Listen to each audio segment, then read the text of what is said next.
13వ తారీఖు రాత్రి తర్వాత ఊపిరి పీల్చుకున్నట్టు కనబడతా ఉంది అందరూ కూడా. అంటే కొంతమేరకు ఇంకా ఈ 45-50 రోజుల ప్రచారాలు, ఆ తర్వాత వచ్చినటువంటి సందర్భము, ఆ తర్వాత పోలింగు, చివరికి ఎట్టకేలకు ఊపిరైతే పీల్చుకున్నారు. కానీ జూన్ 4 అనేది ఇంకా వెక్కిరిస్తూనే కనబడతా ఉంది రిజల్ట్స్ డే అనేది.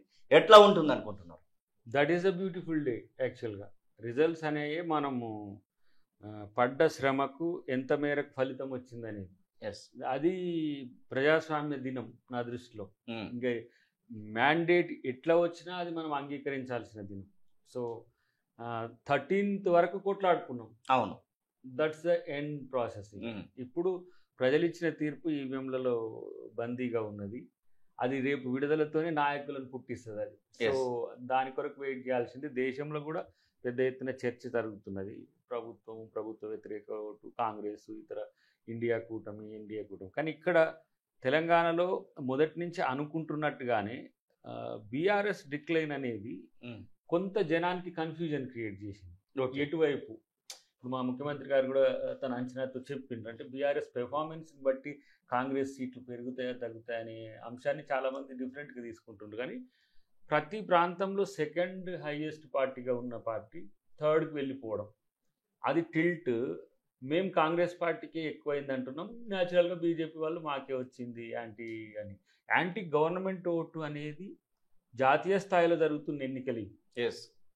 జాతీయ పార్టీగా 2 పార్టీలు ఉన్నప్పుడు అధికారంలో ఉన్న పార్టీగా భాజపాకు వ్యతిరేకంగా ఓటు చేస్తారనేది పక్కన పెట్టి వాళ్ళు ఏమంటారంటే మాకే కాంగ్రెస్కి వ్యతిరేకంగా ఓటు వచ్చింది అని అనుకుంటున్నారు. సరే, అది మనం చేస్తాం. ఇప్పుడు మా ముఖ్యమంత్రి గారు అంచనా అయితే 13 అనేది తను నిన్న రివీల్ చేసినది. గతం నుంచి కూడా రమారమి 12-14, ఫస్ట్లో 9-12 ఇట్లా ఉండే. ఇవి గ్రాడ్యువల్గా పెరగడానికి మాత్రం డెఫినెట్గా బీఆర్ఎస్ డిక్లైన్ ఒకటైతే, బీజేపీ చివర్లో వస్తున్న వ్యతిరేకతను అది గమనించట్లేదు. చివర్లో ఓటు చేసేటప్పుడు వాళ్ళు వివిధ రాష్ట్రాలు, కర్ణాటకలో కూడా తను చాలా అఫెన్సివ్గా ఉన్నది. ఈ క్రమంగా ఎలక్షన్ డేట్ వరకు వచ్చే వరకు డిక్లైన్ అవుతున్నది. దాన్ని అది గమనించలేకపోవడం అనేది మనకు అనవసరం. కానీ మా లెక్క ప్రకారం అయితే డెఫినెట్గా అప్ టు 14 అనేది ఇప్పటికీ బయట ఉన్నా కూడా 13th అనేది 13th రోజు జరిగింది కాబట్టి అది అంటే శాస్త్రీయంగా పిసిసి ముఖ్యమంత్రి గారికి ఉండే అంచనా ఒకటి, మా ఇంటర్నల్ సర్వేస్లో ఉండే అంచనాను అది పోల్చి చూపుతున్నది. కాబట్టి దాన్ని మేము మీరు చెప్పినటువంటి డేటానే మేము ఖచ్చితంగా 12+ వస్తామని బీజేపీ నాయకులు కూడా చెప్తా ఉన్నారు. బీజేపీకి సంబంధించినటువంటి రాష్ట్ర అధ్యక్షులు, బీజేపీకి సంబంధించినటువంటి లీడర్లు, ఈటల రాజేందర్ లాంటి వాళ్ళు అందరూ కూడా సేమ్ లెక్క చెప్తా ఉన్నారు. అంటే నిజంగానే ఆ ప్రిడిక్షన్ నిజం అవడానికి అవకాశం ఉంటుందా అని? ఇప్పుడు అంటే కొన్ని విషయాలు ఇప్పుడు చెప్పడం అనేది ప్రిమాచ్యూర్గా ఉంటుంది, కొంత ఇబ్బందికరంగా ఉంటుంది. కానీ కీన్ కంటెస్ట్ కానీ, ట్రయాంగిల్ కంటెస్ట్ కానీ, సింగిల్గా వచ్చే సీట్లలో మాకు అంచనా ఉంది. అసలు 7-8 సీట్ల వరకు మాకు ఎవరు పోటీ లేదు. ఏంటి అవి? మన 17 నియోజకవర్గాలలో ఊహించి చెప్పాల్సినటువంటి, దాన్ని ఊహించి చెప్పడం వల్లనే అవతల క్యాండిడేట్లు ఇబ్బంది పడతారు ఇటు అటు. అందుకని నేను దాన్ని రఫ్గా చెప్తున్నా. 7-8 ఈజీగా వస్తాయి. ఒక 5 కంటెస్ట్ ఉంటుంది. కంటెస్ట్లో కాంగ్రెస్ ప్రో కంటెస్ట్ ఉంది. అది ట్రయాంగిల్ ఉండొచ్చు అంటారా, లేకపోతే ట్రయాంగిల్ ఉన్నాయి, కీన్ కంటెస్ట్ అవుతుంది. లైక్ మెదక్ లాంటియో సంథింగ్ అట్లా కొన్ని ఉంటాయి. అట్లా ఎగ్జాంపుల్ చెప్తున్నా. సో రమారమి యాంటీ స్టేట్ గవర్నమెంట్ అనే అంచనాను మాత్రం ప్రజలు తిరస్కరించారు. బీజేపీ తాను జాతీయ స్థాయిలో క్రమేపీ పెరుగుతున్న వ్యతిరేకత తెలంగాణలో కూడా దాని ప్రభావం చూపించింది.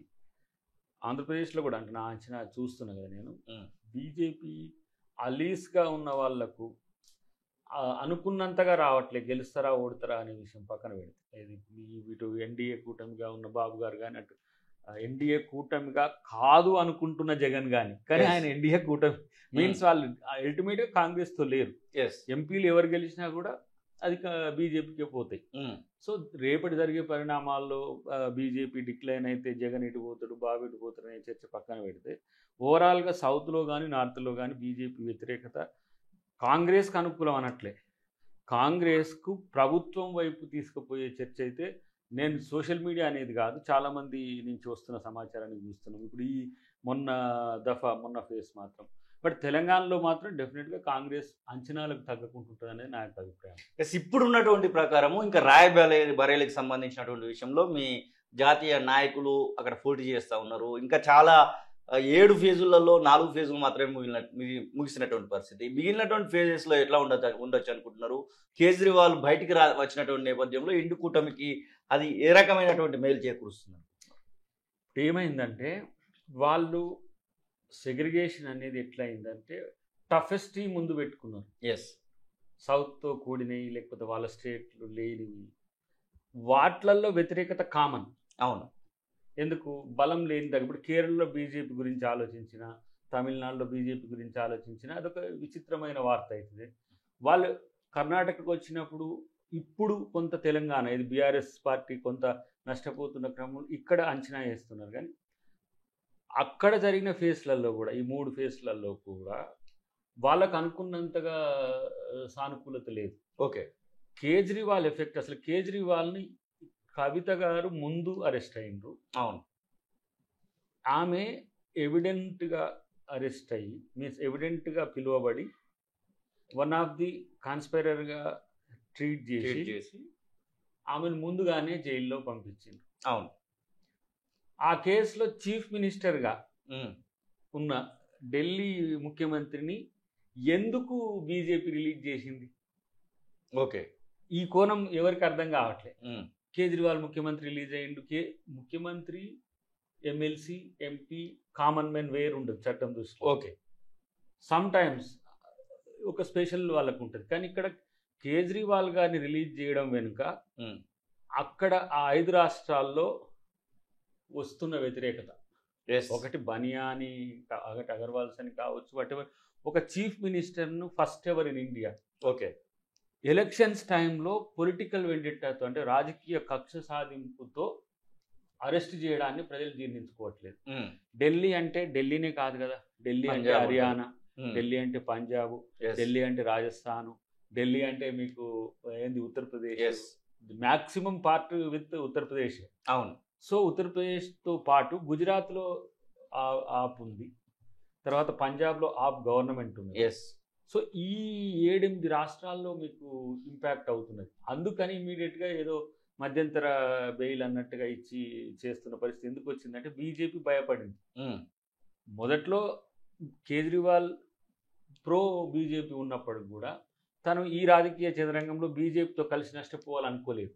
ఓకే, సరే వాళ్ళకి బెనిఫిట్ చేసిండ్రా, నష్టం చేసిండ్రా, ఆ రోజు కాంగ్రెస్ అలీ లేదు. ఎప్పుడైతే కాంగ్రెస్తో అలయన్స్కి వచ్చిందో జస్ట్ 2-3 డేస్లోనే వాళ్ళను కేసు పుటప్ చేయడము, ఇమీడియట్గా సీఎంనే కాన్స్పైరర్గా చేయడం.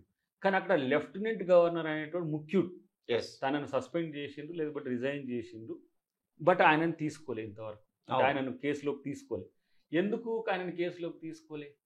ఇది మనం చర్చించాల్సిన అవసరం ఉంది. కాబట్టి కేజ్రీవాల్ విడుదల వెనుక బీజేపీ రాజకీయ వ్యూహం ఉంది. అది నష్టపోతున్నా అనే అంశంతో ఇప్పుడు ఎందుకు బాజాప్తా చెప్పొచ్చు, మన స్టేట్ కాదు కాబట్టి. ఇప్పుడు ఇక్కడంటే ఎవరైనా చెప్తే ఇటు అటైనా అటు ఇటైనా ఫీల్ అవుతారు. కానీ 30+ ఎస్పీకి అక్కడ ఎంపీలు వస్తున్నాయి. ఓకే, ఉత్తరప్రదేశ్, బీహార్లో దాదాపు నాకు తెలిసి 20+ ఉంటున్నాయి. ఓకే, మన ఎవరికి మనం లల్లూ ప్రసాద్ యాదవ్, తేజస్వికి, వీళ్ళకు. ఎందుకు నితీష్ కుమార్ గారు ఎప్పుడైతే ఇటు ఇండియా కూటమి వైపు వచ్చి మళ్ళీ ఆయనను బెదిరించగనట్టు పోయిండో వారి క్రెడిబిలిటీ కూడా ఉన్నది. నవీన్ పట్నాయక్ ఏదో చర్చ వేస్తున్నారు. నవీన్ పట్నాయక్ గారు న్యూట్రల్గా ఉంటారు. అంటే మేజర్ స్టేట్స్ చెప్తున్నా, ఒడిశా మేమే వస్తామని అంటున్నారు వాళ్ళు. ఇది మధ్యప్రదేశ్ మొన్న ముఖ్యమంత్రి అయిన వాళ్ళు, ఇది బీజేపీ మధ్యప్రదేశ్, ఛత్తీస్గఢ్ వేగంగా కాంగ్రెస్ వైపు అడుగులు ప్రజలు వేస్తున్నారు. ఇక్కడ కనుక ఈ మేజర్ స్టేట్స్ కనుక డిక్లైన్ అయితే బీజేపీకి 150 నుంచి 180, నేను మొన్న దానికి 180 నుంచి 220 అనే చర్చ పెడుతుంది. కానీ ఈ 3 ఫేసెస్ తర్వాత వాళ్ళు తగ్గుతున్న తీరు చూసినాక కేజ్రీవాల్ విడుదలైంది. వాళ్ళ మాటల్లో డిఫెన్స్ ఉన్నది, వాళ్ళ చేతల్లో డిఫెన్స్ ఉన్నది. ప్రధానమంత్రి గారు నేరుగా జాతీయ మీడియాతో పాటు లోకల్ మీడియాతో కూడా చర్చలు పెట్టేసి ప్రెస్ మీట్లు ఇవ్వడము ఇవంతా జరుగుతున్నది. ఎందుకంటే పాలకుడు దిగొస్తాడు ఎప్పుడు అని అంటే ప్రజల్లో వ్యతిరేకత వచ్చినప్పుడు అని మా అంచనా. డెఫినెట్గా ప్రజలు వ్యతిరేకతతో ఉన్న ప్రజలు ఓట్ చేస్తుండ్రని మనం అనుకుంటాం. బట్ చూడాలి మీరు అన్నట్టు. రేవంత్ రెడ్డి ఇప్పుడు పాలన పైన దృష్టి పెట్టాల్సినటువంటి అవసరం వచ్చింది. వచ్చేటువంటిది వర్షాకాలము. ఈ ఎండాకాలంలో ఎంతో కొంత వాటర్కి సంబంధించినటువంటి ఇబ్బందులు తలెత్తున్నటువంటి సందర్భం అయితే కనబడతా ఉంది. ఇక పోలింగ్ ముగిసింది, ప్రజాపాలన అని చెప్పారు, పాలన పైన దృష్టి పెట్టాలి అన్నటువంటి మాట నిన్న నుంచే మొదలైంది. ప్రజాస్వామికవాదుల నుంచి కొంతమంది మానవ హక్కులకు సంబంధించినటువంటి వాళ్ళు కొంతమంది మాట్లాడుతూ ఉన్నారు. ముఖ్యంగా వారి కోసమని ఏదైనా చేయబోతున్నారు అంటే ముఖ్యంగా ఇక్కడ ఉన్నటువంటి పరిస్థితుల దృష్ట్యా వచ్చేటువంటి వర్షాకాలాన్ని దృష్టిలో పెట్టుకొని ఏదైనా పాలన పైన దృష్టి పెట్టదలుచుకున్నారు, లేదు అంటే June 4 కనుక ఇలానే కొనసాగే అవకాశం ఉంటుంది. ఇప్పుడు మాన్సూన్ ఎంటర్ అనేది month ending, almost all 15 days ఉంది. మనకు 15 days గాడుపులతో కూడిన ఎండ ఉంటుంది. ఒకటి వాటర్, రెండవది కొన్ని ప్రాంతాల్లో ఏమంటాము శానిటేషన్ ఇంపాక్ట్ ఉండాలి డెఫినెట్గా. ఆయా ప్రాంతాలు అంటే గుర్తించిన ప్రాంతాల్లో డెఫినెట్గా ఉండాలి. రెండవది ఏంటంటే అడ్మినిస్ట్రేషన్ అనేది ఈ టైంలో ఎక్కువ అవసరం ఉంటుంది. అసలు మామూలుగా ఎలక్షన్స్ చేయబట్టి మనం ఈ 20 days దాన్ని ఎక్కువ సీరియస్గా తీసుకోలే, ఎక్కడ నీళ్లు దొరకకపోతే అంటే ఇది అడ్రస్ చేయండి కాదు నాని. ఇప్పుడు ఏంటంటే కరువు అనేది ఎవ్రీ 20 yearsకి వస్తుంది సౌత్ ఇండియాకు, నాట్ ఈవెన్ తెలంగాణ. మీరు ఆంధ్రప్రదేశ్కి పో, కర్ణాటకకు పో, మీరు కేరళకు పో, కావేరి నుంచి గోదావరి, కృష్ణ మేజర్ నదులు అవి నీటి సౌకర్యం ఉండదు. కారణం ఏంటంటే అది ఎల్నినా లానినా ఎఫెక్ట్, అది సౌత్కే ఎక్కువ పడుతుంది. అటేమో పెద్ద గంగా, బ్రహ్మపుత్ర, మనకు జీలం కానీ లేకపోతే సింధు అంటే అది సరస్వతి నది అని ఇంటర్నల్ నదుల నీటి ప్రభావం మీకు హిమాలయాల సందర్భం వాటి ఉంటాయి కాబట్టి మీకు నార్త్ ఇంపాక్ట్ ఉండదు. మీరు ఇది మనం టెక్నికల్గా ఎన్నోసార్లు చెప్పిన నేను, ఇది నిజాం కాలం నుంచి కూడా ఆయన గుర్తించి ప్రత్యేక చర్యలు తీసుకునేటోడు. 1903, 1903, 1923, 43, 63, 83, 83, 2023 అంటే పోయిన సంవత్సరం స్టార్ట్ అయింది. పోయిన సంవత్సరం మీరు 2023 మార్చి నుంచి మీరు తీసుకోండి, సరైన వర్షపాతం ఉండదు. మీరు వాతావరణ శాఖతో నేను దయాకర్ చెప్తున్నట్టు ఏదో కాంగ్రెస్ ప్రొటెక్ట్ చేయడానికి కాకుండా మీరు వాతావరణ శాఖ నుంచి తీసుకోండి. 2003 మార్చి నుంచి ఈ మార్చి వరకు వర్షపాతం అనేది తక్కువ ఉంటుంది, నీటి లభ్యత అనేది చాలా తక్కువ ఉంటుంది. కాళేశ్వరం కొలాప్స్ సెకండ్, మనమేంది స్టోరేజ్ ట్యాంక్ అయినా ఉపయోగపడుతుంది 3 బ్రిడ్జిలు. కానీ ఇప్పుడు మనం కింద మేడిగడ్డ ఒకటి వదిలేస్తే రెండిట్లో స్టోరేజ్ చేసుకోవచ్చు, వాటిని పంపింగ్ చేసుకోవచ్చు మంచినీటి కొరకు కూడా. ఇది కూడా సొందిళ్ళకు కొంత ఇబ్బందికరం. కానీ ఈ కరువు తాలూకు ఏమంటారు ఈ ప్రాబ్లమ్స్ ప్రజలకు రాకుండా చేయాలి, ఇది ఇప్పుడు మనం చేయాలి. ఇక మిగతా ఇప్పుడు నిన్న వారు చెప్పినట్టు రేషన్ కార్డ్స్ కానీ లేకపోతే ఆరోగ్యశ్రీ ఇట్లాంటివి ఏమో జనరల్ లైఫ్ ఇష్యూస్ గురించి.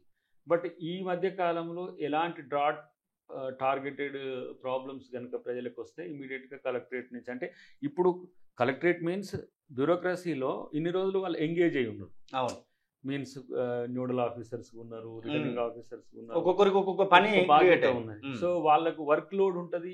ఈ ప్రజాస్వామ్య ప్రక్రియ అనేది చాలా ఇంపార్టెంట్, దాన్ని మనం కాదనలేము. అదే కాబట్టి ఇప్పుడు ఏమవుతుంది, కాన్సన్ట్రేషన్ అంతే ప్రాబ్లమ్స్. ఇప్పుడు పవర్ అని అన్నారు, పవర్ అంటే పవర్ ఎక్కడ ప్రాబ్లం వస్తే చెప్తే దాన్ని రెక్టిఫై చేయడానికి సంబంధిత అధికారులు ఉంటారు. మీకు వాటర్కి సంబంధించి అవసరమైతే ఇప్పుడు హైదరాబాద్ ఇష్యూస్లలో చాలా వరకు ఏరియాస్ ఎక్కడెక్కడ స్కేర్స్ ఉంటుంది, అంటే ఎక్కడ కొరత ఉంటుందో వాటికి సంబంధించి కూడా చర్యలు తీసుకుంటున్నారు. రూరల్ ఏరియాల్లో కూడా మనకు ఎక్కువ సౌత్ తెలంగాణ ప్రాంతంలో కొంత ఎక్కువ ఇంపాక్ట్ ఉంటుంది ఈ డ్రాట్కి సంబంధించి. సో అక్కడ కూడా ప్రత్యేక చర్యలు తీసుకుంటారు. అన్నిటికంటే ముఖ్యంగా ఏ సమస్య వస్తే మీరు స్థానిక నాయకత్వాన్ని సంప్రదించండి. ప్రజలకు కూడా చెప్పేది ఏంటంటే కరువు వచ్చిందని మనం ఏదో మీడియాలో సోషల్ మీడియాలో చెప్పడం ఒక ఎత్తు, చెప్పండి అట్లా కూడా తెలుస్తుంది. నేరుగా మీరు ఎమ్మెల్యేలకు కానీ లోకల్ ఉన్న అధికారులకు లేదు, ఇప్పుడు మా లీడర్స్ మండల శాఖ నుంచి మొదలు పెడితే జిల్లా అధ్యక్షుల వరకు ఎవరికి మీరు సమాచారం ఇచ్చినా అది నేరుగా మా అధిష్టానం దృష్టికి వస్తుంది. కాబట్టి విమర్శ చేయడానికి మీడియాలో సోషల్ మీడియాలో పెట్టండి, దాంతోపాటు మాకు కూడా సమాచారం చేరవేయండి. చేస్తే సమస్య పరిష్కారం ముఖ్యం కానీ ప్రచారం ముఖ్యం కాదు కదా. ఇప్పుడు పవర్ పోతుంది ఒక దగ్గర అనుకోండి, అది నిరంతరం పోతుందా, అప్పుడప్పుడు పోతుందా, అక్కడ ఏఈతోనో లేకపోతే అక్కడ ఉన్న డీఈతోనో మాట్లాడితే సమస్య ఇష్యూ పెద్దలు మాట్లాడితే పోతుంది. కాబట్టి అడ్మినిస్ట్రేషన్ ఇష్యూస్లో ప్రజలకు ఏ సమస్య వచ్చినా నేరుగా స్థానిక ఎమ్మెల్యే అయితే ఇప్పుడు అందరికి అందుబాటులో ఉంటాడు. గతంలో ఎమ్మెల్యే అంటే అందరి వాడు, ఇప్పుడు ఎమ్మెల్యే అంటే అందరి వాడు, అందరికి. మీకు వార్డులో ఉండే సమస్యలు కూడా మా ఎమ్మెల్యేతోనే చర్చించే స్థితికి ప్రజాస్వామ్యం వచ్చింది. కాబట్టి ఆ సమస్యలు మా నాయకుల దృష్టికి తీసుకురావాలని మనం చేయాల్సిన అవసరం ఉంది. ఏదైనా ప్రచారంలో పోబోతున్నారా ఇప్పుడు మిగిలినటువంటి 3 దశలలో? ముఖ్యంగా మీ నాయకుడు రాహుల్ గాంధీకి ప్రచారం ఏమన్నా అద్దంకి దయాకర్ చేయడానికి పోతున్నాడా? ఎందుకంటే ముఖ్యంగా కాన్సన్ట్రేషన్ మొత్తం కూడా మీ పైన ఉంది. అమిత్ షా లాంటి వాళ్ళు కూడా కొన్నిసార్లు మీ పేరు చెప్పకుండానే మీ గురించి మాట్లాడినటువంటి సందర్భాలు కనబడతా ఉన్నాయి. ముఖ్యంగా శ్రీరాముడు అనేటువంటి మాట విషయంలో మీరు చేసినటువంటి వ్యాఖ్యలు ఇప్పటికి కూడా సోషల్ మీడియాలో అలాగే ప్రధాన శ్రావంతి మీడియాలో దుమారం లేపుతూనే కనబడతా ఉన్నాయి. ఇప్పుడు ఒక అగ్రిమెంట్కి వచ్చినాం. చాలా మంది బీజేపీ మిత్రులు, తర్వాత సంఘ మిత్రులు, తర్వాత ఏ పార్టీతో సంబంధం లేని హిందూ బంధువులందరూ నాకు పర్సనల్గా ఫోన్ చేసి, అన్న మీలాంటి వాళ్ళు అనుమానం వచ్చేటట్టు కూడా మాట్లాడొద్దు, ట్రోల్స్ అయ్యే విధంగా కూడా మాట్లాడొద్దు, ట్రోల్కు అవకాశం కూడా మీరు ఇవ్వకుండా మాట్లాడాలని ఒక డిమాండ్తో కూడిన రిక్వెస్ట్. ఓకే, డిమాండ్ అంటే దాన్ని నేను అంగీకరించడం కాదు, దాన్ని పాటించాలి. ప్రచారం విషయంలో దయాకర్ మీడియాలో చెప్పినట్టుగా లేదంటే టీవీలలో చెప్పినట్టుగా బహిరంగ సభల్లో ఉండట్లేడు అనే ఒక విషయం నాకు చాలా సీరియస్గా చెప్పిండ్రు. కొంతమంది బూతులతో చెప్పొచ్చు, కొంతమంది మన శ్రేయోభిలాషులు మాత్రం హిందూ బంధువులను ఎందుకు అంటున్నంటే వాళ్ళ పార్టీలతో సంబంధం లేదు, వాళ్ళని కన్సిడర్ చేయాలి. మొన్న కూడా నేను చెప్పిన సగర సంఘం మిత్రుడు నాకు చేసిండన్న కొంచెం ఇబ్బందికరం ఉందన్న అంటే ఇమీడియట్గా వీడియో పెట్టిన. సో అది వాళ్ళు ఏంటంటే బీజేపీ కొంతమంది ఈ సోషల్ మీడియాలో ఉండేటోళ్ళు దాన్ని కంట్రోల్ చేయాలంటే ఇట్లయితే అవుతుంది. గతంలో పాకిస్తాన్ ప్రేమిస్తాను దీన్ని పెట్టి దాన్ని పెట్టి అన్నప్పుడు కొంతమంది ఇబ్బంది పడ్డారు. దాన్ని మనం గమనించడం కాదు, దాన్ని అంగీకరించాలి. తప్పును జరిగినప్పుడు అంగీకరించకపోతే కూడా సమస్య అవుతుంది. దాన్ని మళ్ళీ ఇంకోసారి మనం రిపీట్ కాకుండా చేద్దామని మన మీడియాలో కూడా చెప్పినాం. రెండవది ఏంటంటే ప్రచారం సందర్భంలో కొన్నిసార్లు ఎమోషన్స్ చాలా బలంగా ఉన్నప్పుడు, ఇప్పుడు ప్రధానమంత్రి గారిని మీరు ఇట్లా అన్నారు, మన హోంమంత్రి గారిని ఇట్లా అన్నారు అనేసరికి అది అలాంటి రాజకీయ పరిస్థితులు రావద్దు. రెండవది రేపు వాళ్ళన్నప్పుడు కూడా మనం నొచ్చుకోవాల్సి వస్తుంది కదా ఖచ్చితంగా. ఇప్పుడు మన రాహుల్ గాంధీ గారినో లేకపోతే సోనియా గాంధీ గారినో వాళ్ళు కూడా అన్నారు అనుకో, మన అక్కడి నుంచే కోపం వస్తుంది కదా. అవును, వాస్తవానికి నాకు రాజ్యాంగం మార్చడము, రిజర్వేషన్లు ఎత్తివేసడం అనేది చాలా కనెక్టింగ్. ఎందుకంటే ఏదో ఇప్పుడిప్పుడు ఆ జాతులు పైకి వస్తున్నాయి. 75 సంవత్సరాల రాజ్యాంగ అమలు ఇప్పుడిప్పుడు ఆ వర్గాలకు చైతన్యాన్ని ఇస్తుంది. దాన్ని తీసేస్తారని చెప్పినప్పుడు ప్రధానమంత్రి గారు ఆ స్థాయిలో సీరియస్గా ఉండాల్సిన పరిస్థితి ఉంది. అమిత్ షా గారు కూడా ఇప్పుడు వ్యక్తిగతంగా ఎన్నోసార్లు కూడా నేను ప్రధానమంత్రి గారిని పొగిడిన సందర్భాలు కాంగ్రెస్ పార్టీలో కూడా వివాదాస్పదం అయినా నేను కొన్ని సందర్భాలు. మీన్స్ ఒక ఓబీసీ లీడర్ ఇలాంటి నేపథ్యంతో రావడం అనేది అది ఏ విధంగానైనా కావచ్చు, కొన్నిసార్లు పాజిటివ్గా ఉండేది. కానీ ఇక్కడ డెఫినెట్గా హిందూ వర్సెస్ ముస్లిం, హిందూ వర్సెస్ క్రిస్టియన్ అనే కాంట్రడిక్షన్స్ మనం కేంద్ర బిందువు కావచ్చు మనలాంటి వాళ్ళం. సో దాన్ని సీరియస్గా తీసుకోవాల్సిన అవసరం వచ్చింది. ప్రచారం విషయం వచ్చినప్పుడు డెఫినెట్గా నేను అనుకుంటా రాయబరేలి, అమేథీ, వయనాడు ఈ ప్రాంతాలు కొన్ని మొన్న ఆంధ్ర పోయి రాలే, నెల్లూరు, బాపట్ల, కొంత ఇటు తిరుపతి, అవన్నీ ఎప్పుడెప్పుడు సందర్భం దొరుకుతుందో అప్పుడు. సో నిన్న ఈరోజు ఇవి అయిన తర్వాత చూద్దాం ముఖ్యమంత్రి గారు ఏమంటారు. ఒకటి ఆయనకు కూడా షెడ్యూల్స్ ఉన్నాయి, వారు స్టార్ క్యాంపెయినర్గా ఉన్నారు. నేను ఇక్కడ స్టార్ క్యాంపెయినర్ అయినా ఇప్పుడు మేము కొన్ని ప్రాంతాలే సెలెక్టివ్గా పోవాల్సి వచ్చింది. బట్ ఉత్తర భారతానికి అయితే పోవాల్సిన పరిస్థితి వస్తుంది అని అనుకుంటున్నాం. పోవాల్సి, ఎందుకంటే మా బాధ్యత కూడా. ఎందుకంటే ఆ ప్రాంతంలో ఇప్పుడు వారణాసి ఉంది, వారణాసిలో ముఖ్యమైన నాయకత్వమే పనిచేస్తున్నారు. సో ఆ సందర్భాలు అటు కూడా పోయి రావాల్సి వస్తుంది. చూద్దాం ఎట్లా ఉంటుందో. కానీ ఏది ఏమైనా ఈ 2-3 ఫేసెస్ చాలా ఇంపార్టెంట్ కాంగ్రెస్ పార్టీకి, ముఖ్యంగా కాంగ్రెస్ పార్టీకి, ఇండియా కూటమి. ఇవి గనక అఫెన్సివ్గా రాగలిగితే ఒక మిత్రుడు, ఒక పెద్ద ఆయన మిత్రుడు కాదు, ఆల్మోస్ట్ ఆల్ మీరు 200 దాటుతారు.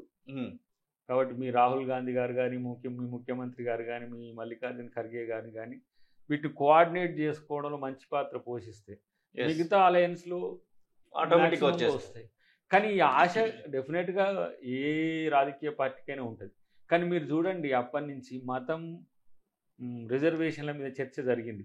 ఇక్కడ ఈ ముఖ్యమంత్రి గారు ఏదైతే ఈ చర్చ లేవనెత్తిందో వాళ్ళు మతం చుట్టూ కాకుండా వాళ్ళు చర్చ అంతా అభివృద్ధి వైపు లేదంటే సంక్షేమం వైపు తీసుకుపోవాల్సి వచ్చింది. నేను అదే, మీరు రాజకీయాలు రాజ్యాంగబద్ధంగా అభివృద్ధి క్షేత్రంగా సంక్షేమం మేము చేసిన విధంగా చెప్తే అది ప్రజలు అంగీకరించాలి. లేకపోతే మనము రాముని వల్ల లేకపోతే అల్లా వల్ల అని ఇప్పుడు ఓల్డ్ సిటీలో నిన్న సోదరి కొట్లాడుతూ ఉంది మాది, ఆ పరిస్థితి రాకూడదు. ఎందుకు ఆ మాట అంటున్నా, హిందూ అయినా ముస్లిం అయినా డిఫెన్స్ నుంచి రావద్దు, అందరికి ఈక్వల్ ప్రయారిటీ ఉన్నది. అక్కడ తను ఒక రకంగా లిటరల్గా ఫైట్ చేస్తున్నది, ఎన్నికల ఫైట్ కంటే కూడా ఒక ఫిజికల్ ఫైట్ చేస్తున్నది. అది ఈ రాజకీయాలు ఎవరు కోరుకుంటారు? నేను అంటున్నది అది. ఇప్పుడు ఏమంటాం, కాంగ్రెస్ పార్టీ వస్తే ఏదో ముస్లింలకు అనుకూలంగా లేకపోతే క్రిస్టియన్స్కి అనుకూలంగా, బీజేపీ వస్తే ఏమంటారు హిందువులకు అనుకూలంగా ఉండదు. బీజేపీ వచ్చినా హిందువులకు ముస్లింలకు క్రిస్టియన్స్కి చేయాల్సిందే. నేను చెప్పిన కూడా అరుణాచల్ ప్రదేశ్ నుంచి నార్త్ ఈస్ట్ మొత్తం వాళ్ళు బైబిల్ పంచుకుంటూ పోయిండ్రు. అవును, ఏ బీజేపీ పార్టీ మేము ఈ మా విధానం ఇది, మేము జీసస్కి వ్యతిరేకం కాకుండా అని. మన దాంట్లో చూసిన మీరు ట్రోల్స్ నేను చూడలేదు, జై జీసస్ అనేది పెట్టింది దాంట్లో, దాంట్లో పోయినట్టు. అంటే దయాకర్ జీసస్ అంటుండంటే క్రిస్టియన్. మరి పోయినసారి పాకిస్తాన్ ప్రేమికుని చేసిండ్రు, ఇప్పటికి దయాఖాను ఏంది క్రిస్టియన్, జై జీసస్ కాదు, దయాకర్ మనిషి, మానవత్వం కొరకు కొట్లాడతారు. నేను హిందూగా ఉంటా డెఫినెట్లీ, ఎందుకంటే నా life my life with Hindu. My dad, ఇప్పుడు చెప్పినాగా చాలా మంది చెప్పిన, మా డాడ్ పేరు రామలక్ష్మయ్య, మా ఆవిడ పేరు నాగమణి. వాళ్ళైతే బంజారాలో సేవ్యాసాద్ కల్చరల్, ఆయననే దేవుడు, ఆయననే మా తాతగారు అంటే ముత్తాత గారు. ఆయన నా ఎలక్షన్స్ కూడా వచ్చిండు అప్పుడు 2014. వాళ్ళు కల్ట్ హిందూ ఫ్యామిలీ నేను చేసుకున్నది. తర్వాత మా అమ్మ పేరు జానమ్మ, అంటే ఏంది రామలక్ష్మి జానకి. మా పెద్ద అమ్మాయి పేరు చూడు ఆత్మజ రామ్. ఆత్మజ అంటే సీతని, ఆత్మ నుంచి జనించింది. రామ్ అని మా డాడీ ఆడేటట్టు ఆత్మజ రామ్. ముక్తాశ్రీ చిన్న అమ్మాయి పేరు. ఇంకా మా చిన్నగాని పేరు జానకి రామ్ వినయ్. ఇక మరి నేను క్రిస్టియన్ అయితే ఫిలిప్స్ అను డేవిడ్ అని. ఇప్పుడు నాది పూర్వాంకంలో నా పేరే మా డాడీ హిందూగానే ఉండాలను అని చెప్పి మార్చిన పరిస్థితి. మా మమ్మీ క్రిస్టియన్ నేపథ్యం ఉన్నప్పటికీ కూడా వాళ్ళు ఎప్పుడో మా తాత వాళ్ళు మా మమ్మీ వాళ్ళు, నేను కూడా చర్చితో లేదు సంబంధం అని చెప్పి అబద్ధాలు చెప్పి తప్పించుకోను. మమ్మీ వైపు ఉన్నారు కదా, మా మమ్మీని సైతము నేను మా పిల్లలకు తిరుపతిలో గుండు కొట్టించేటప్పుడు తీసుకొని పోయినా. ఏది తిరుపతికి అంటే అంత సెక్యులర్గా ఉంటాడు. ఇప్పుడు తన కొడుకు తిరుపతికి పోయినంత మాత్రాన తల్లి రానంతటి దుర్మార్గమైన మత వ్యవస్థ లేదు మన దేశంలో. సెక్యులర్ అంటే అది. అవును, మళ్ళీ ఏదో ఫీల్ అవ్వకుండా రాలే. ఇప్పుడు మా కాడ దండు మహిషము ఉంటుంది, మేము అందరం పోతాం. మొన్న మీరు నా బర్త్డే చేసిండ్రాడ, ఆ మమ్మీ కూడా వస్తుంది, అందరు వస్తారు. అసలు సమస్య బొట్టు పెడతారు, తాళి ఉంటుంది, మెట్టెలు, ఆల్మోస్ట్ ఆల్ హిందూ కల్చర్ ఉంటుంది, దాంట్లో ఏం తేడా ఉండదు. సో ఇంకా ప్రీవియస్గా ఏముంటుండే మా మమ్మీ డాడీకి ఈయన హిందూ ఏంటిది రాముడు, కృష్ణుడు, అర్జునుడు, సత్యహరిశ్చంద్ర ఇట్లాంటి పాత్రలు వేసేది భాగవతాల్లో. యక్షగానం ఉంటుంది కదా, దాంట్లో ఆయన మెయిన్ హీరో ఉంటుండే. అప్పుడు వీళ్ళు క్రిస్టియన్స్గా ఉన్నా కూడా ఫాలో అయ్యేటోళ్ళు. ఇదే సందర్భంలో ఏపీ ఎలక్షన్స్ కూడా మొన్ననే జరిగినాయి తెలంగాణతో సమానంగా. కానీ ఏపీ ఎలక్షన్స్లో చాలా అలజడులు కనబడతా ఉన్నాయి. ఇప్పటికీ 6 మృతి కూడా ఏపీ ఎలక్షన్స్ పేరు మీద జరిగినటువంటి సందర్భం, ఇంకా అలజడులు కనబడతా ఉన్నాయి. అసలు ఏపీ పరిస్థితి గురించి మాట్లాడితే అక్కడ కూటమి ఒక రకంగా ఉంది, కాంగ్రెస్ పార్టీ విడిగా పోటీ చేస్తూ ఉన్నటువంటి పరిస్థితి. జగన్మోహన్ రెడ్డి తన యొక్క గెలుపు కోసము తను మళ్ళొకసారి ముఖ్యమంత్రి కావడానికి ప్రయత్నాలు చేస్తున్నటువంటి పరిస్థితి. అసలు ఏంటి, అసలు ఏపీ ముఖ చిత్రం ఎట్లా కనబడతా ఉంది? మీరు కొన్ని రోజులు అక్కడ ప్రచారానికి వెళ్ళారు. మొన్న మనం చూపించిన డెమోక్రటిక్ స్పిరిట్ తెలంగాణ, ఒకవైపు కాంగ్రెస్, ఇంకొక వైపు బీజేపీ, ఇంకొక వైపు బీఆర్ఎస్, రాజకీయంగా హీట్ కూడా పెంచినాం. కొన్ని సందర్భాల్లో పెరిగింది. అది యాదృచ్ఛికంగా ఫిజికల్ దాడుల కార్యక్రమం రాలేదు అది. ఇప్పుడు ఆ పరిస్థితిని గమనించిండ్రు ప్రజలు, సంయమనంతో ఉన్నారు. అవును, కానీ ఆంధ్రాలో ఆ స్థితి రాకూడదని కోరుకోవాలి మన సోదరులే. మన వాళ్ళే. నేనంటే నెల్లూరు ఇటు రాయలసీమలో కొంత, ఆంధ్రలో కొంత పోయి వచ్చినాయి కదా. ఎందుకో ఈ గడ్జెస్ పెరుగుతున్నాయి. కక్ష సాధింపు కక్ష సాధింపు అనే దానికంటే అసలు ఇంత పిల్లలు ఏంటి సెలవులు పెట్టిపోతున్నారు. అవును, ఇక్కడ డ్రైవర్లు, ఇక్కడ కొంతమంది పని చేస్తారు కదా, వాళ్ళు జాబ్లకు ఒక 2 months రాజీనామా చేసి డైరెక్ట్ అక్కడికి వెళ్ళి ప్రచారం చేస్తున్నారు. ఏమొస్తుంది బాబు మీకు అంటే, మేము అంతే, మేము బాబు గారికి అయి ఉండాలి, జగన్ గారికి అయి ఉండాలి అంటే. ఇంత వచ్చింది కరెక్టే, రాజకీయంలో మీకు అంత కమిట్మెంట్ ఉండాలి. కానీ ఇది కక్ష వైపు పోదా. పవన్ కళ్యాణ్ ఫ్యాన్స్ కూడా చాలా మంది పిల్లలు పోయింది, మాకు ఫోన్ అప్పుడప్పుడు చేస్తుండే, అన్న మేము ఇక్కడే ఉన్నాం, మీరు కాంగ్రెస్ కూడా పెట్టిండ్రు కదా, మేమే గెలుస్తామని చెప్తుండే వాళ్ళు ఫోన్ చేసి. మీరు ఇక్కడ లేరా అని అంటే, 1 month ముందే పోయినాం మేము. మొత్తం నీకు ఆంధ్ర కానీ, ఉత్తరాంధ్ర కానీ, రాయలసీమ కానీ ప్రాంతాల్లో ఇక్కడ ఉండే యువకులు కూడా మొత్తం అక్కడికి షిఫ్ట్ అయిన పరిస్థితి. అవును, అది రాజకీయ చైతన్యానికి ప్రతీక. కానీ ఈ దాడుల సంస్కృతి, తర్వాత ఒకరి మీద ఒకరు పోలింగ్ బూత్ల దగ్గర కొంత నిన్న మహిళది ఎక్కువ బాగా ట్రోల్ అయింది చూసినాం కదా. దానివల్ల ఏమైందంటే రాజకీయాల మీద ఏహ్యభావం పుడుతుంది. అమ్మో అక్కడికి పోతే దాడులు జరుగుతాయి. ఒక చిన్న ఇన్సిడెంట్ కూడా మీరు టీవీలలో చూపిస్తా ఉంటది, ఏమైతుంది అది పెద్దగా కనబడతా ఉంటుంది. అది ఆంధ్ర రాజకీయాలు ఏదో మనం ఇమ్మీడియట్ గా చెడిపోయినాయి ఇంకేదో అని అనడం కంటే కూడా వ్యక్తి కేంద్రక రాజకీయాలుగా కాకుండా వ్యవస్థ కేంద్రీకృతంగా ఉండాలి. బాబు గారు వర్సెస్ జగన్, లేదంటే పవన్ గారు వర్సెస్ జగన్ గారు కావద్దు. అది ప్రజల రాజకీయం. అది మీరు చేస్తున్నది ప్రజలు మీ పక్షాన తిప్పుకోవడానికి. ప్రభుత్వం ఏమో తను చేసిన పథకాలు తీసుకురావాలి, ప్రతిపక్షాలేమో వాళ్ళు చేసిన తప్పులు తీసుకురావాలి. ఎవరు మేజర్గా వస్తే ఓట్ పర్సంటేజ్ అటు మూవ్ అవుతాయి. సో నేను ఇంకో ఇంట్రెస్టింగ్ ఇష్యూ ఏంటంటే, తమిళనాడు మాదిరి అవుతుందా తెలంగాణ మాదిరి అవుతుందా అని చూస్తున్నా. ఓకే, 5 years ఒకరిని మార్చే పరిస్థితి, లేదంటే 10 years ఇక్కడ కూడా 2 times కేసీఆర్ వచ్చినట్టు రేపు కాంగ్రెస్ కూడా అనుకూలత ఉన్నది ఇక్కడ, అట్లనే మారుస్తారా, దాన్ని స్టాప్ చేస్తారా? జగన్ గెలిచిండు అనుకోండి 10 అయినట్టు మళ్ళీ. అవును, 2 terms. బాబు గారు గెలిచిండ్రు, జగన్ గారు గెలిచిండ్రు, మళ్ళీ బాబు గారు గెలిచిండ్రు అనుకోండి, ఇది 5 years ఆల్టర్ అవుతున్నట్టు. ఇది వ్యక్తి కేంద్రక లేకపోతే ప్రాంతీయ పార్టీల రాజకీయాలు కొంచెం ఇదే తరహాలో ఉండే అవకాశం ఉంటుంది. కాబట్టి చూడాలి, చాలా ఇంట్రెస్టింగ్. కొన్ని సందర్భాలనేమో ఓవరాల్ గా మీ ప్రిడిక్షన్ ఎట్లా కనబడతా ఉంది అక్కడ ఉన్నటువంటి పరిస్థితులలో? జనసేన, బీజేపీ, టీడీపీ ఎవరికి వారు ఖచ్చితంగా 100+ అనేటువంటి మాట చెప్తా ఉన్నారు. 175 అక్కడ కనబడతా ఉంది, 86 వస్తే సీఎం అవడానికి అవకాశం ఉంటుంది. కొంచెం కన్ఫ్యూజనే ఉంది. కానీ కాంగ్రెస్ కీలక పాత్ర పోషించబోతుంది కొన్ని ప్రాంతాల్లో. 1-2 సీట్లు కూడా చూపిస్తుంది వాళ్ళు వీళ్ళు. ఓకే, ఆ సర్వేలు కూడా కన్ఫ్యూజన్ ఉంది. కానీ ఒకసారి ఇట్లా అనిపిస్తుంది, ఒకసారి అట్లా అనిపిస్తుంది. రాయలసీమ పోతే ఒక తిరుగుంది, ఆంధ్ర పోతే ఒక తిరుగుంటుంది. బట్ ఏదున్నా కొంత ప్రభుత్వం మాత్రం ఇబ్బందికరమైన పరిస్థితులు ఎదుర్కొంటుందా, టైట్ ఫైట్లో వస్తుందా, ప్రభుత్వమే వస్తుందా, లేదంటే కొట్టేస్తే ఆంధ్రాలో ఎట్లా ఉంటుంది అంటే కొడితే 1 side కొట్టేస్తారు. చూడాలి ఎట్లా. భువనగిరి నియోజకవర్గానికి సంబంధించినటువంటి ఓటర్ మీరు, భువనగిరి నియోజకవర్గం గురించి ఖచ్చితంగా మాట్లాడుకోవాల్సినటువంటి ఆవశ్యకత కూడా ఉంది. ఎట్లా ఉంది అక్కడ? చామల కిరణ్ కుమార్ రెడ్డి నేను గెలుస్తానంటున్నాడు, బూర నరసయ్య, నరేంద్ర మోదీ నమో వేవ్ లో నేను గెలవబోతున్నా అంటున్నారు. ఎట్లా ఉండబోతుంది అనుకుంటున్నారు ఫైనల్? మొదటి నుంచి నాకైతే కిరణ్ విషయంలో అసలు డౌట్ లేదు. ఓకే, చాలా సుదీర్ఘకాలం నుంచి పనిచేస్తున్నాడు. అక్కడ పార్టీ ఎమ్మెల్యేస్ గెలిచిండ్రు, ఒక జనగాన్ తప్పితే. జనగాన్ కూడా ఇప్పుడు మళ్ళీ పాజిటివ్ అయింది. జనగాన్లో ఇంకెక్కువ ఓట్లు వస్తాయి. గతంలో ప్రతాపన్నకు వచ్చిన కంటే కూడా ఎక్కువ ఓట్లు వస్తాయి.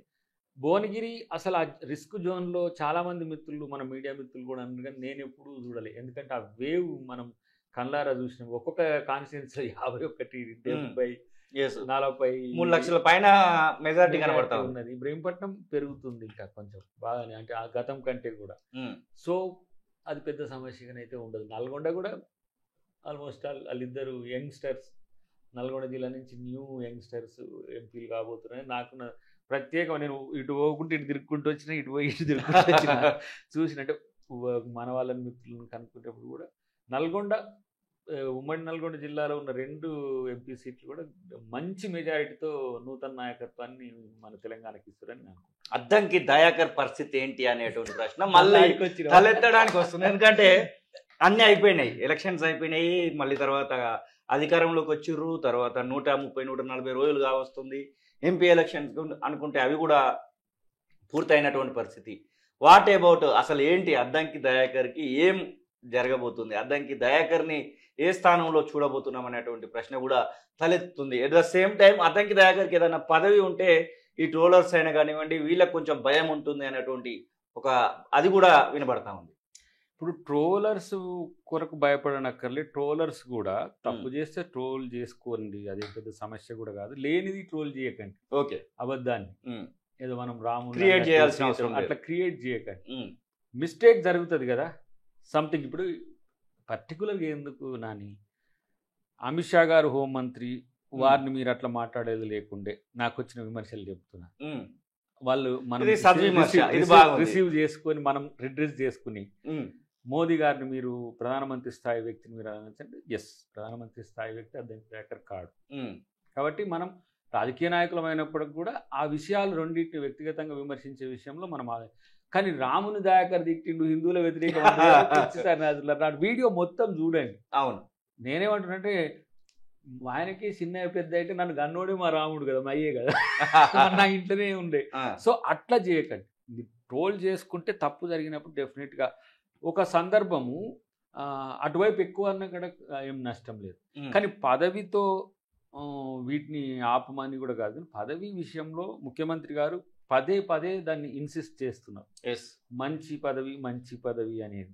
మొన్న కూడా సిద్దిపేటలో చేసింది, వారు నాకు ఇచ్చిన గౌరవం అనుకుంటే ఆయన గొప్పతనం అది. అవును, ముఖ్యమంత్రి స్థాయిలో ఉండి దయాకర్ నేను దయాకర్ వేరు కానీ నిజంగా కూడా నేనేమనుకుంటా తెలుసా, ఇప్పుడు ఉత్తమ్ గారు నాకేం వ్యతిరేకం కాదు, భట్టి గారు వ్యతిరేకం కాదు, వెంకటరెడ్డి గారు నా కొరకు పనిచేసిన ఆయన.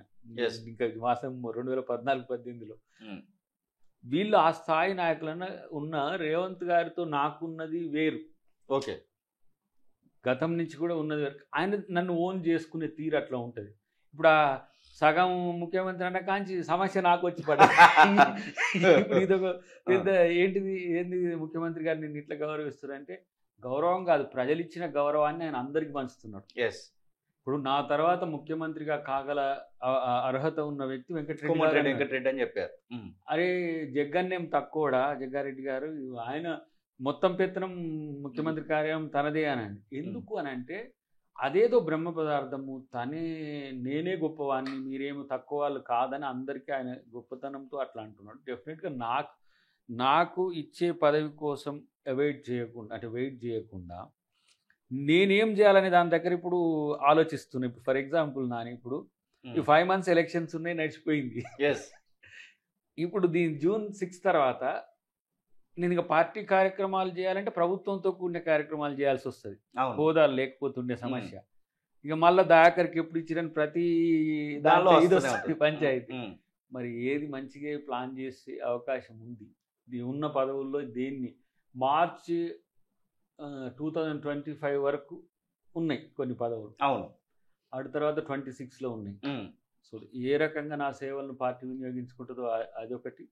రెండవది, నేను ఈ మధ్య కాలంలో ఈ ఓబీసీలను కొంచెం సమీకరించి, మీన్స్ నాది లైఫ్ అంబిషన్ కాబట్టి చెప్తున్నా, ఇది ఆ ఖాళీ టైం కనుక దొరికితే SC/STతో పాటు బీసీల యొక్క రాజకీయ చైతన్యం, ఏదైతే ఆధిపత్య కులాల్లో ఉన్న డెమోక్రాట్స్ని కూడా అది చేసే ప్రయత్నం చేస్తా.